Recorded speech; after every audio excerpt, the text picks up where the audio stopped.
2024-এর 15ই November ভোর সন্ধে Acropolis মলের কাছে বাড়ির সামনে সুশান্ত ঘোষকে একেবারে সামনে থেকে গুলি করার চেষ্টা করে এক দুষ্কৃতী, কিন্তু আগ্নেয়াস্ত্র আটকে যাওয়ায় গুলি বেরোয়নি। অল্পের জন্য প্রাণে বেঁচে যান কাউন্সিলর। পুলিশ সূত্রে দাবি করা হয়, বিহারের কুখ্যাত পাপ্পু চৌধুরী গ্যাংয়ের সদস্য মোহাম্মদ আদিল হোসেনি খুনের ছক কষে। অভিযুক্ত ট্যাক্সি চালক, হামলাকারী এবং মূল অভিযুক্তকে গ্রেপ্তার করলেও আদিল গা ঢাকা দেয়। ঘটনার প্রায় 2 মাস পর তাকে পাকড়াও করে পুলিশ, যদিও প্রমাণের অভাবে কলকাতা হাইকোর্ট থেকে সহজেই জামিন পেয়ে যান আদিল।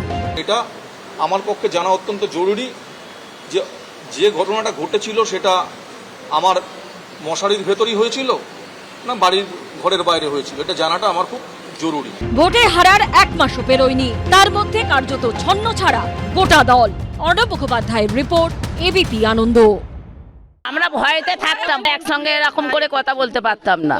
বাইরে বেরোলেই চন টিটকিরি মারবে। বলেছিল যে 4 তারিখের পরে গ্যারেজে আগুন জ্বালিয়ে দেবে, কি করে থাকিস, হাসিমনগরে রক্তগঙ্গা বই দেবো।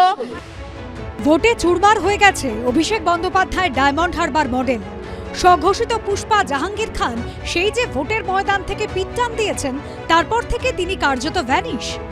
হাইকোর্টের রায় রক্ষা কবচ খুইয়েছেন, পাত্তা তো নেই, পার্টি অফিসেও ঝুলছে তালা। আর এর মধ্যেই গ্রেপ্তার হচ্ছে জাহাঙ্গীরের একের পর এক শাগরেদ। এবার জাহাঙ্গীর খানের ঘনিষ্ঠ আরও এক তৃণমূল নেতাকে গ্রেপ্তার করল পুলিশ।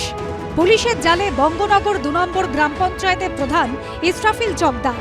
জাহাঙ্গীর খানের ঘনিষ্ঠ সহযোগী হিসেবে পরিচিত এই তৃণমূল নেতা, তার বিরুদ্ধে ফলতা নিরীহ গ্রামবাসীদের ওপর অত্যাচারের একাধিক অভিযোগ রয়েছে। তার বিরুদ্ধে মারধর, হুমকি, তোলাবাজি, প্রতারণা একাধিক মামলা রুজু করা হয়েছে। 29 এপ্রিল রাজ্যে 2য় দফা নির্বাচনে ফলতায় ভোটে ব্যাপক কারচুপি হয়। তার জেরে ফলতার পুরো ভোট বাতিল করে পুনর্নির্বাচন করায় কমিশন। সেদিন জাহাঙ্গীর ঘনিষ্ঠ ইসরাফিল চকদারের বিরুদ্ধে রাস্তা আটকে ভোটারদের মারধর এবং হুমকির অভিযোগ উঠেছিল। তার প্রতিবাদে হাসিমনগরে বিক্ষোভও দেখিয়েছিলেন স্থানীয় মহিলারা। ইসরাফিল চকদার গ্রেপ্তার হতেই ফলতার হাসিমনগরে এদিন আবির খেলে উচ্ছ্বাসে মাতেন স্থানীয় মহিলারা। ধৃতের দৃষ্টান্তমূলক শাস্তি দাবি করেছেন তারা।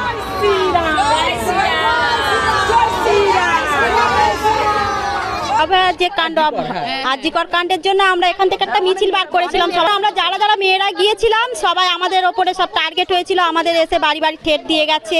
ইসরাফিলেরই লোকেরা, ইসরাফিলের ডান হাত বাঁ হাত পোষেন সামন্ত, তারপরে ওই কুটাই, তাপস বেরা, এরা আমাদের মানে পাড়ার তৃণমূল নেতারা, এরা আমাদের সব ঠেট দিয়েছিল। এর আগে তোলাবাজির অভিযোগে জাহাঙ্গীর খান ঘনিষ্ঠ তৃণমূলের শ্রমিক নেতা নাসির শেখকে গ্রেপ্তার করেছে পুলিশ। আর এই আবহে দাপুটে তৃণমূল নেতার সহযোগীরা গ্রেপ্তার হতেই ভয় কাটিয়ে সরব হচ্ছেন স্থানীয়রা।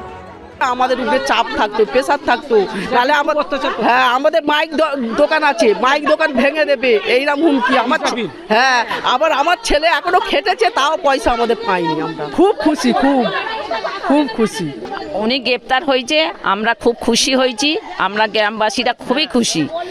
কেন ওনার জন্য যত সদস্যরা ছিল সবাই মিলে বাড়ি এসে হুমকি দিত ভোট দেওয়ার জন্য, তৃণমূলকেই দিতে হবে। জাহাঙ্গীর ঘনিষ্ঠকে গ্রেপ্তার করেছে পুলিশ, কিন্তু জাহাঙ্গীর খান কোথায়? গৌতম মণ্ডলের রিপোর্ট, এবিপি আনন্দ, দক্ষিণ 24 পরগনা। এবিপি আনন্দ, এগিয়ে থাকে, এগিয়ে রাখে।